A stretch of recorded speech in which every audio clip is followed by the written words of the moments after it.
My people, what's good? I hope everything is going great with you. Kenneth here, 100 Years of Wealth.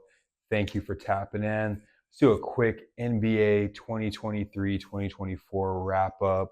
Just give you my, viewpoint on all the stuff that we've seen throughout the year. So, really quickly, let's do the rundown. Denver Nuggets, they won the championship last year, came into the season, I think for most people as the favorites, but really couldn't get past the Minnesota Timberwolves. I think Denver will be okay and be competitive as long as they don't overdo any changes, right? Like when you have something that's strong, just because you didn't win this year doesn't mean that you need to break it down completely. Maybe add a couple of components, but maybe change your strategy a little bit when dealing with players like Anthony Edwards. Switch over to Anthony Edwards and the Minnesota Timberwolves. Had a great run, but I think the main thing that we saw was that their young superstar that is willing to put it all on his back, that has the right competitive, aggressive mentality, just didn't have the endurance to really apply his will in the closing minutes and the closing quarters of games. He seemed to kind of get tired and was able to be shut down by decent defenders. Nothing where you had like a spectacular defender, just good defenders were able to shut him down. So I think if he can get in the gym, be really, really intentional with endurance related workouts, I think you'll see his effectiveness transfer over to later in the game. He'll be able to help his team win. So I think the main thing that a lot of teams do is they lose and then they break down the team and they're like sending players elsewhere.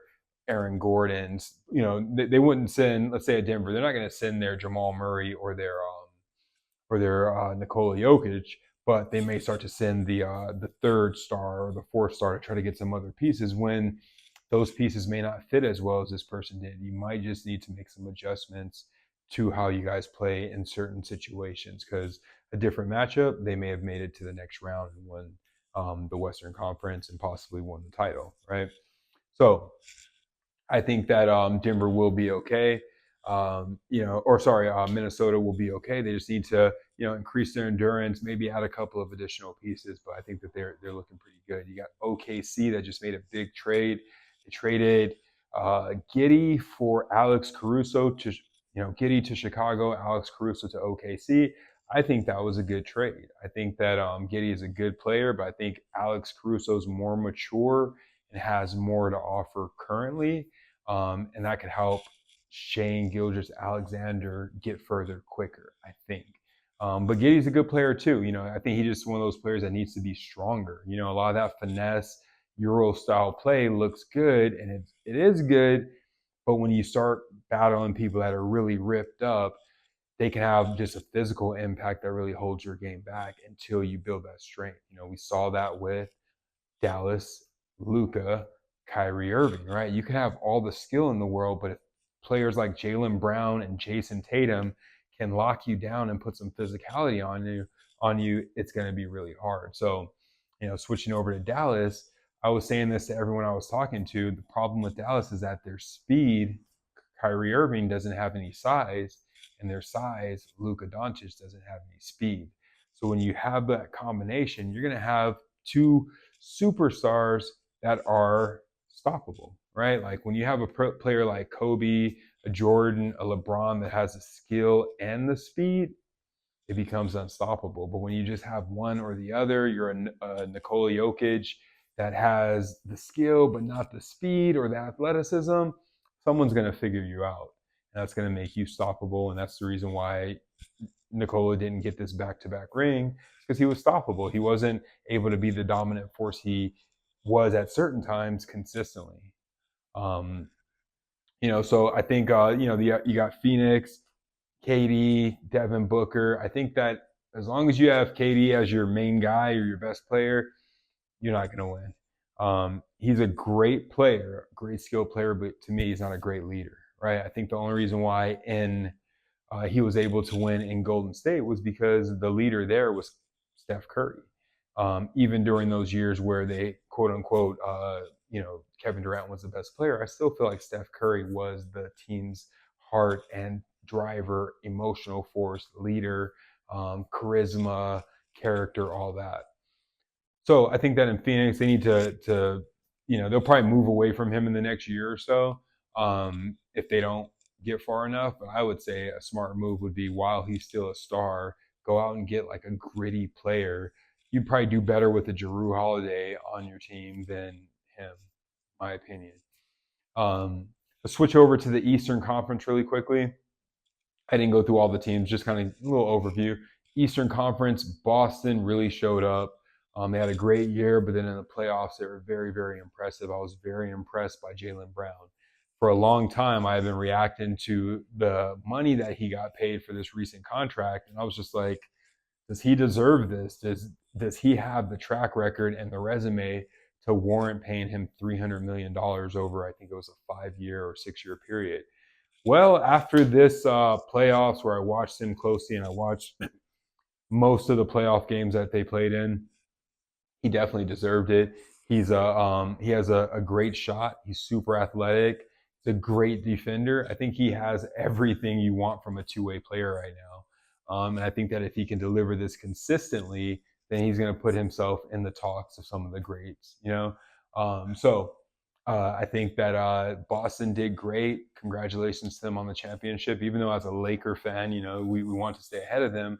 That's another thing. I feel like the current Laker leader, LeBron James, isn't really about that type of old rivalry stuff. He probably wants to, those old guys, let's move on from it. While it's like that's part of the league's legacy and the legacy of the Los Angeles Lakers. It's battling Boston, and it's just a side story that's fun. But I feel like that a lot of times they don't want to be caught up in that type of expectation, right? So it was easier for me to be like, hey, good luck, Boston, they did their thing, props to them. While in the past, I'd probably be barfing at the idea of them, having a championship or having more than the Lakers. So Boston did their thing.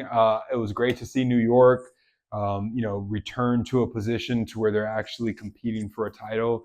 I like the whole story of their big three. Their Jalen Brunson, Dante Vincenzo, Dante Viden. You get what I'm saying? Dante, and then the other dude that played with them at Villanova. Who's the third player? I'm not even thinking of it right now. Josh Hart, right? So those three players, man, I like them. I like Josh Hart. He played for the Lakers. We probably shouldn't have let him go, but he was a solid player, and I like the way that they play together. And it's really good to see New York playing good.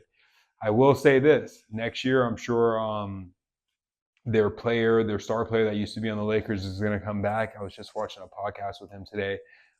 He's their forward, Julius Randle. He's going to come back next year. I think his injury, he'll be fine. I don't like him as your number one dude. You know what I mean? I just feel like he's not consistent enough. Maybe consistent with the numbers, but mentally, I feel like he checks out and he'll get some bad fouls or over aggressive fouls or take like a bad shot. And in this league of slim margins, I think that you really need someone that you can see as like a stable, consistent force for your team to be moving towards that championship. So I wish New York the best of luck. I think they have a good squad, but I don't know if Julius Randle is the main piece there. They might want to trade him out and get somebody else, or a couple of lesser players, because they were able to go far without him. So that kind of shows you like, hey, he's a movable piece that if you can move him and add value, that might be a smart move. You got Orlando Magic actually making some noise, looking good down there. You got the Indiana Pacers that are doing work and looking good. Tyrese Halliburton, baller with the awkward, weird shot, following in the legacy of another skinny Indiana Pacer shooter with a weird shot, Reggie Miller. But the league is exciting. I think that a lot of times as a player or as a fan from previous generations watching you're quick to kind of come up with different critiques. But I think overall the league is exciting, athletic.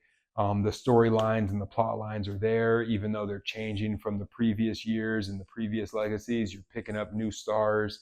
And I think that's what you need in a league. I don't know if they should be doing the in-season tournament so much. You know what? I don't really have a problem with it, actually. I can understand it. It's kind of like how soccer, European soccer has different little tournaments and series within the season. I think that that's kind of cool. It's new, but I think it does add excitement. Halfway through the season or early in the season, you're rooting for something. I think it does to a certain degree water down the championship when you had all these different celebration moments prior to, right? I just feel like you should just build up the emotion for the championship like you've been doing for the last 75 years, and you don't really need all these, any additional in-season tournaments, things like that. The play-in tournament, that's cool. I think that that makes going into the playoffs more exciting, so I would leave that there. I would probably remove the end season tournament. But end of the day, I think the league's looking good. It's going to be fun watching the summer, see what happens. Hey, if you guys are tapping in for the first time, please subscribe, get more content from me, and give me a like, give me a comment, let me know what you thought about the season. Is the NBA better than it was in the past? Is it on a downhill, ride to hell? Is the league doing okay? What are your thoughts? 100 years of wealth. Stay up. I'll see you guys soon.